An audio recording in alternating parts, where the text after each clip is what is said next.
আওয়ামী লীগ বাংলাদেশের স্বাধীনতা সংগ্রামে নেতৃত্ব প্রদানকারী দল। বিভিন্ন গণতান্ত্রিক সংগ্রামে এই দলটার অবদান ছিল।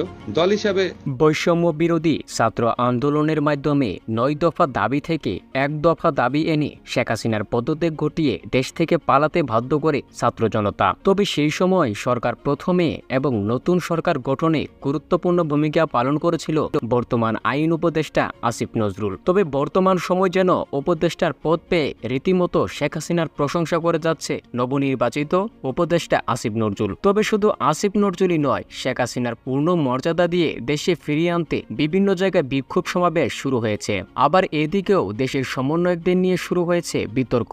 আন্দোলনের সময় সমন্বয়করা বলেছিল আন্দোলন শেষ হলেই তাদের সমন্বয়ক বলে কোনো পরিচয় থাকবে না, কিন্তু এখনো তারা সমন্বয়কের নামে রাজনীতি করে যাচ্ছে। যেখানে ছাত্র রাজনীতি বন্ধ এবং বৈষম্যকে ধ্বংস করার জন্য আন্দোলন করেছিল, তাহলে কেন তারাই এখন রাজনীতি করছে? আবার এদিকে আসিফ নজরুল আরো বলেন শেখ হাসিনার এবং আওয়ামী লীগের মাধ্যমে দেশকে উন্নয়নশীল করা যাবে, তাই আওয়ামী লীগকে আবারও দেশে দ্রুত প্রতিষ্ঠিত করতে হবে।